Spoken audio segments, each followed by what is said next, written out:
Hi, welcome to House of Fevi, and today I'm going to be showing you how to draft the Natalie Bray basic bodice pattern. This is the textbook, and this is the table of average measurements on the Natalie Bray textbook. So these are the measurements we would be working with. Yeah, these are the measurements, the body measurements. So let's get started. I have some lines already mapped out here, the upper border line and the center back line. So to get the center front line, you take half of your hip measurement, half hip plus 3 centimeters to get the center front measurement. So you rule it across the paper from the center back line. Then after that, you get your point O, the point O for the back piece. From the upper border line, you point out your point O. Then after drawing out the point O line, you come down by 3 centimeters, which is constant, to get the shoulder line for the back. So from the point O, you come down and you mark your bust line and then waistline, as you can see on the paper already. So now I'm just pointing out the back line. From point O to the bust line, you divide it by 2. That's how you get your back line. From the point O to the bust line. So you measure your back line from point O. How to get your back line? You measure from point O to your bust line. Then whatever you have, you divide it by 2. Like I said, then on the waistline, you come down by 22 centimeters to get your hip line. I'm just labeling the lines here. This is our hip line, waistline, bust line. On the center front line, the bust, waist, and hip line would go across the paper down to the center front line. So here we are going to put our back width measurement. You place your back width measurement on your bust line, back line, and your shoulder line. Then you rule it out. So on the shoulder line, you come out by 2 centimeters, which is constant for everybody's size. 2 centimeters. Then you come down by 3 cm below the back line, and then on the bust line you place your backup measurement, which is 5 centimeters in this body size. So you come up by 3 centimeters on an angle, and then you connect the armhole from the shoulder point to the backup line, which is the underarm point, the underarm. So on your hip, you place your hip 1/3 of your hip measurement. That's a quarter of your hip measurement, and then you roll it up to the underarm point.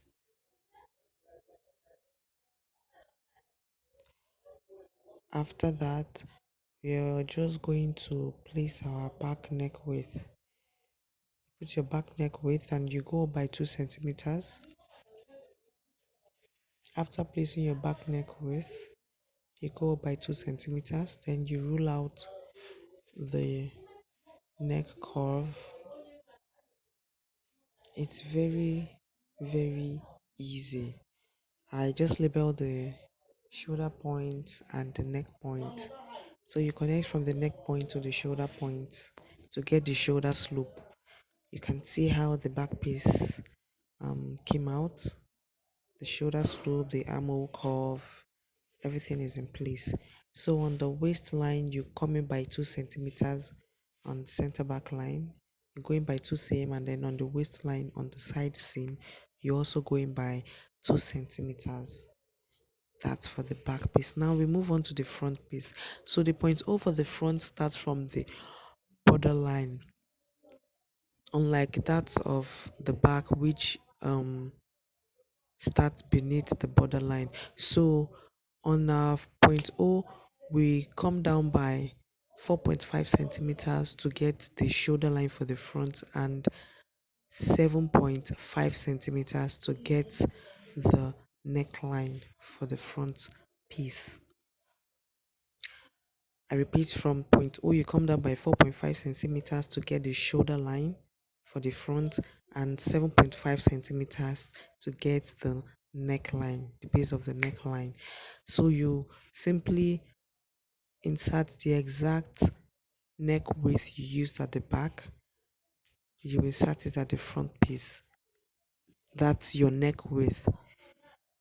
You place it on the neck line and the shoulder line and then on the point O line and you roll it across. You connect it and you come up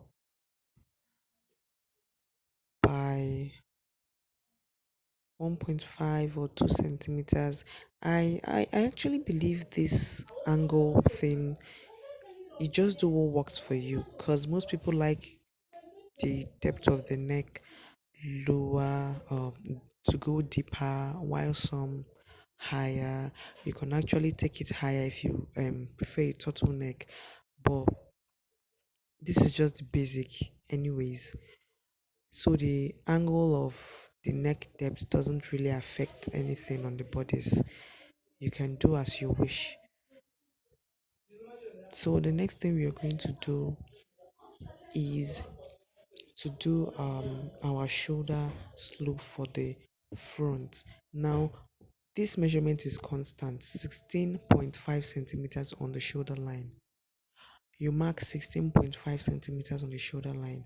Then you connect from the neck point on the front piece, the neck point, you roll it across the 16.5 which you marked on the shoulder line. Just roll it across. That's how you get your shoulder slope for the front piece. I repeat, from the center front line, you mark 16.5 on the shoulder line, and then you connect from the neck point across the shoulder line, which you marked, to get the shoulder slope for the front. So, what I'm doing here, I'm just marking out the nipple to nipple measurement as we know it. This is the chest width, a quarter of the chest width. You just mark it across in broken lines. This is our nipple to nipple measurement. If it were to be inches, it could be 4 inches or 4.5, depending on the bust size. So this is equivalent to 4 inches. So you just roll it out in broken lines so that you can differentiate afterwards between the chest line and the dart line. So then after the chest width line, you come out by 2 centimeters here on the shoulder slope. Now on the bust line, you come down by 2 centimeters. These measurements are constant. Come down by 2 centimeters on the bust line. This measurement is constant no matter the body size. And then you connect it to the 2 centimeters you marked up at the shoulder slope, which is also constant no matter the body size. I repeat, you come up by 2 cm under the bust line and you go in by 2 cm on the chest width line, which you have marked earlier. Now after that, you mark your that measurement. This is equivalent to 2.5 inches. So after marking your dart measurement, you connect it down to the 2 centimeters under the bust. Now you go in to get your shoulder, your exact shoulder measurement, and take note of dart, the dart space, because we won't be making use of the dart space. It's going to be cut off eventually. So you just take your exact shoulder measurement, taking note of the difference. You take your exact shoulder measurement like I did. Now on the bust line, you go up by 4 centimeters. This 4 centimeters is constant. You go up by 4 cm on the bust line and you come down by 4 cm below or beneath the bust line. This measurement is constant no matter the body size. I repeat, this measurement is constant no matter the body size. You go up by 4 cm and come down by 4 cm on the bust line. Then after marking this out, you roll it across down to the center back line. You roll it across the paper all the way from the center front down to the center back line. It's very easy. You just have to be open-minded about um understanding this basic pattern. It's not rocket science actually. It's very easy, very simple. You can learn it if you put your mind to it, and you're going to understand it. So you just roll the line across the paper down to the center back line, and that's about it. So next we're going to do is to, oh yeah, um sorry about that. While you come up by 4 cm above the bust line, that's the chest line. You come up by 4 cm to get the chest line, and you go down by 4 cm to get the true bust line.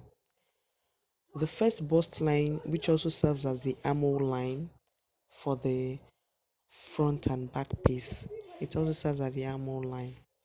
Yes. So now we're going to place our chest measurement. You take your chest measurement, half of your chest measurement, taking note of the difference, the that difference, because we're not going to make use of that part.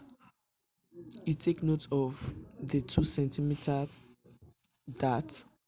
So you take half of your chest measurement plus the 2 cm that, and then on the bust line you do the same thing, half of your chest measurement plus the 1 cm. We can see that on the bust line the that space is not as wide as the that space on the chest line. So on the chest line is 2 cm that space, and on the bust line is 1 cm that space here for this body measurement.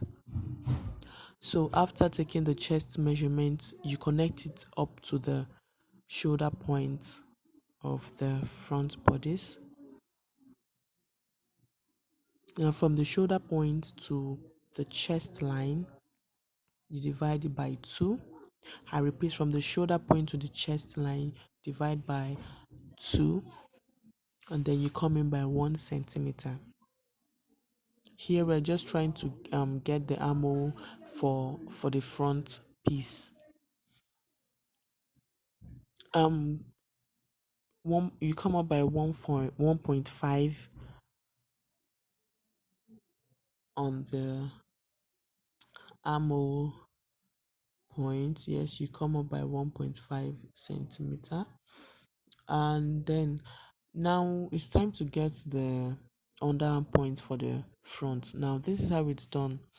You take half of your bust measurement, you divide your bust by 2. Divide your bust by 2 plus 5 centimeters, then minus the value of what you have on the back piece from your back width to the back up. You measure what you have on the back piece on the bust line. So you take half bust plus 5 cm minus whatever you have on the back piece. That's how you get the measurement for the underarm point on the front piece. I repeat, half bust plus 5 cm minus the value of what you have on the back piece. Then you place it on the bust line on the front piece. So when you mark it out, you connect your armhole from the shoulder point, you connect it down to the middle where we came out by 1 cm. Then you take it all the way down through an angle of 1.5 cm, then up to the underarm point. It's very easy, so easy. I remember we took in 2 centimeter on the waistline. on the center back line. So you just connect that 2 cm on the waistline up to the back line. You're going to stop at the back line. You connect from the waist up to the back line. Then you connect from the waist down to the hip line. Then after that, the next thing we're going to work on now is our waist shaping. So now for the waist shaping, you first go in by 1.5 centimeters on the front piece on the waistline, and then 1 cm on the center front line on the waistline for the front. Then you take half of your waist measurement. You work your way through across the paper from the center back. You take half of your waist measurement. Then when you get to the side seam on the back, you skip that and you move to the front side seam. Then you keep on measuring till you get your exact waist measurements. Then you mark it out. So wherever the measurement stop, you mark it and label it R. That's where from where the reduction would start from. You mark R. So you measure from R to the 1 cm on the center front. We already reduced 1 cm on the center front. So from the R to the 1 cm on the center front is the excess we are going to reduce on across the waist to shape it out. So we will spread across the measurements we got. So you spread it across the waist. After that, you come down by 4 cm here from that point, so you can connect your waist measurement, the waist dart actually. This would become our waist dart. You connect it up to that point where you came down by 4 centimeters. So you come down by 15 cm from the waistline down. You could come down by 13 centimeters, 12 centimeters, whichever you feel it's suitable for you. Then you connect from the waist shaping up to the underarm point and down to the hip line.